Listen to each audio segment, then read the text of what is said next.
একটা লাল কার্ড কিভাবে পুরো খেলার মোমেন্টাম চেঞ্জ করে দিতে পারে, একটা লাল কার্ড কিভাবে একটা দলকে একেবারে ছিটকে দিতে পারে, সেই ব্যথাটা বার্সা ভক্তরা যেমন ভুলতে পারেনি, একই ব্যথাটা পেল রিয়াল মাদ্রিদ।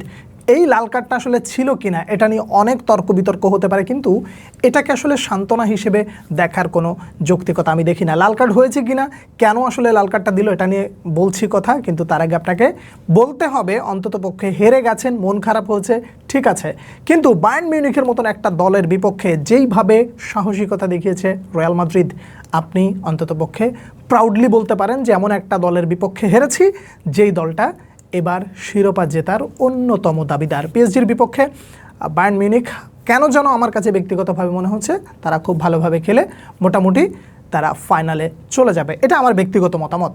কিন্তু বায়ার্ন মিউনিখের আপনি যত প্রশংসা করবেন, রিয়াল মাদ্রিদের প্রশংসা কিছুটা কম করলেও আবার পরক্ষণে বলতে হবে যে চোখে চোখ রেখে কিভাবে এই ইউরোপিয়ান ক্লাসিকোটা গোটা বিশ্ব এনজয় করলো, উপভোগ করলো, সেটা নিশ্চয়ই বলার অপেক্ষা রাখে না। আর্দা গুলারের কাছ থেকে যেই ধরনের পারফরমেন্স স্বাভাবিকভাবে মানুষ আশা করে না, তার চেয়েও বেটার কিছু আর্দা গুলার দিয়ে ফেলেছে, সেটা অবশ্যই একটা ভাইটাল মোমেন্ট ছিল রিয়াল মাদ্রিদের জন্য। এটা একটা শিক্ষা হয়ে থাকলো, সেই শিক্ষাটা হলো গোল করলেই হয় না, গোল ডিফেন্ডও করতে হয়। যদি আপনি ডিফেন্ড করতে না পারেন তাহলে গোল দেওয়ার আসলে কোনো যৌক্তিকতা থাকে না। দেখুন, একটা লাল কার্ড যেভাবে ম্যাচটা ঘুরিয়ে দিয়েছে বার্সার দুই লেগেই, আবার রিয়াল মাদ্রিদের এসেও সেই একই অবস্থা যে কামাভিঙ্গা রেড কার্ড খেলেন, খেলার মোমেন্টাম চেঞ্জ হয়ে গেল, বায়ার্ন মিউনিখ ঠিক ওই জায়গার থেকে অ্যাক্সেলারেট করা শুরু করলো। দেখুন, খেলার যে অবস্থাটা ছিল ওই অবস্থাটাকে ধীরে, খেলাটা কিন্তু ধীরগতির হয়ে গিয়েছিল, উভয় পক্ষ ধীরগতির, যে এক্সট্রা টাইমে যাওয়ার পরে তারপরে কিছু একটা ডিসাইড করা যাবে। কিন্তু যখন রেড কার্ডটা চলে আসছে তখন বায়ার্ন মিউনিখ অ্যাক্সেলারেট করেছে এবং ওই জায়গা থেকে লুইস দিয়াজ গোলটা পেয়ে গেছে। যদিও এইটার মিলিতার পায়ে কিছুটা লেগে বলে লাইন আরেকটু বেশি চেঞ্জ হয়ে গেছে, নইলে লুনিন ঠেকাতে পারতেন হয়তোবা, কিন্তু দিন শেষে গোল হয়ে গেছে। এটাকেই আপনাকে বলতে হবে লুইস দিয়াজ দুর্দান্ত একটা গোল দিয়েছে এবং বায়ার্ন মিউনিখকে একটা সেরা মৌসুম উপহার দিতে যাচ্ছে। ভিনসেন্ট কোম্পানির আন্ডারে এই যে বায়ার্ন মিউনিখকে আপনারা দেখছেন, এই বায়ার্ন মিউনিখ আসলে অপ্রতিরোধ্য, এই প্রশংসা আপনাকে করতেই হবে। রিয়াল মাদ্রিদের পার্সপেক্টিভ থেকে আসেন, কামাভিঙ্গা আপনি নেমেছেন, আপনি মুসিয়ালাকে টেনে ধরেছেন, আপনি একটা হলুদ কার্ড খেয়েছেন, তার পরক্ষণে এভাবে আপনি ফাউল করবেন, এরপরে বলটা নিয়ে দৌড় দেবেন, এটার কোনো যৌক্তিকতা ছিল না। ট্যাকল পর্যন্ত ঠিক ছিল, ওটা স্লো টাচ। আপনারা যদি মনে করে থাকেন ওই ফাউলের জন্য তাকে কার্ড দেওয়া হয়েছে, না, ফাউল মানে তিনি যখন বলটা মানে ফাউল করেছেন প্লেয়ারকে, তারপরে রেফারি বিষয়টা ওখানেই শেষ করেছিল। কিন্তু যখন তড়িঘড়ি করে বায়ার্নের প্লেয়াররা বলটা নিয়ে যাচ্ছিল, কিন্তু তাদেরকে বল না দিয়ে বরং কামাভিঙ্গা বলটা নিয়ে চলে যাচ্ছিলেন, এই যে টাইম ওয়েস্ট, এই কারণে তাকে কার্ডটা দেওয়া হয়েছে। আমি খালি চোখে দেখে যেটা মনে হয়েছে সেটাই বলেছি। ট্যাকেল তিনি যেটা করেছেন ওই ফাউল, ওটার জন্য কার্ড নয়, বলটা নিয়ে যখন চলে যাচ্ছিলেন ওই জায়গায় মোমেন্টামের উপরে কার্ডটা দিয়ে দেওয়া হয়েছে এবং ওই কার্ডটা দেওয়ার পরে খেলার মোমেন্টাম পুরোপুরি চেঞ্জ হয়ে গেছে। রিয়াল মাদ্রিদ এই সময় এসে যেই ধরনের খেলা আপনাদেরকে উপহার দেয়, সেটা নিঃসন্দেহে আপনি বলবেন যে অবশ্যই এটা একটা দুর্দান্ত ম্যাচ ছিল।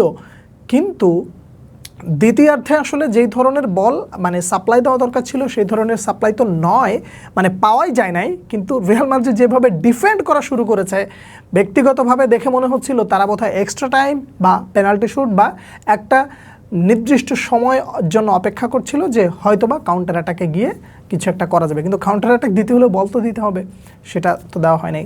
একটা জিনিস খুব ভালো করে আপনি দেখবেন, রিয়াল মাদ্রিদ যখন কাউন্টারে যায় তখন প্লেয়াররা তো সবাই মানে বায়ার্ন মিউনিখের দিকেই থাকবে, স্বাভাবিক না?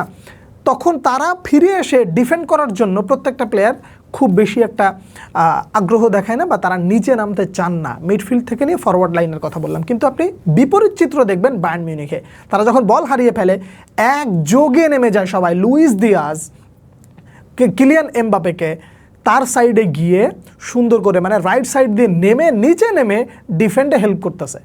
এইটা হলো অ্যাবসলিউট, এটাকে কি বলে, মানে দায়িত্ববোধের মানে চূড়ান্ত পর্যায়ে যদি আপনি বলেন তাহলে সেটা বলতে হবে। আপনি মানে মিডফিল্ড ছেড়ে দিয়ে উপরে যাচ্ছেন, আপনাকে দলমত নির্বিশেষে আপনাকে আগায় আসতে হবে, মানে ওখানে আর কোনো কথাবার্তা নাই। বায়ার্ন মিউনিখের অ্যাটাকার একজন না, আপনি মনে করবেন যে শুধুমাত্র হ্যারি কেইন, না, আপনি লুইস দিয়াজ, না, আপনি কোনটাকে বাদ দিবেন?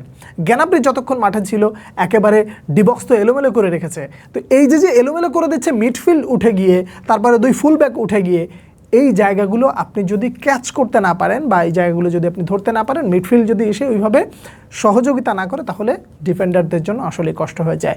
ডিজার্ভ বায়ার্ন মিউনিখ তারা যোগ্য দল হিসেবে জিতেছে। রিয়াল মাদ্রিদ তাদের কাছ থেকে আরও বেটার ফুটবল আশা করেছিলাম, অন্ততপক্ষে ডিফেন্ডারদের কারণে বা ডিফেন্স ঠিকঠাক মতো করতে না পারার কারণে রিয়াল মাদ্রিদ হেরে গেল। অন্ততপক্ষে এটা বলতে পারেন একজন রিয়াল মাদ্রিদ ভক্ত হিসেবে, যোগ্য দলের বিপক্ষে চেষ্টার 100% ত্রুটি ছিল না, চেষ্টা করা হয়েছে, কিন্তু ওই ঘুরে ফিরে একটা লাল কার্ড কিন্তু খেলার মোমেন্টামটা পুরোপুরি চেঞ্জ করে দিয়ে বায়ার্ন মিউনিখ চলে গেল সেমিফাইনালে। রিয়াল মাদ্রিদ শিরোপা লেস থেকেই গেল, সিজন শেষ করলো খালি হাতে। গত মৌসুমে খালি হাতে ছিল, এই মৌসুমও খালি হাতে ছিল। যা দেখেছি তাই বললাম। আপনারা খেলাটা কেমন উপভোগ করেছেন, কোন জায়গাটা সমস্যা ছিল, সেগুলো নিয়ে বিস্তারিত যদি আলোচনা করতে চান নিশ্চয়ই জানাবেন। পরবর্তী ভিডিওতে আবার দেখা হচ্ছে, সে পর্যন্ত অনেক অনেক ভালো থাকবেন। আল্লাহ হাফেজ।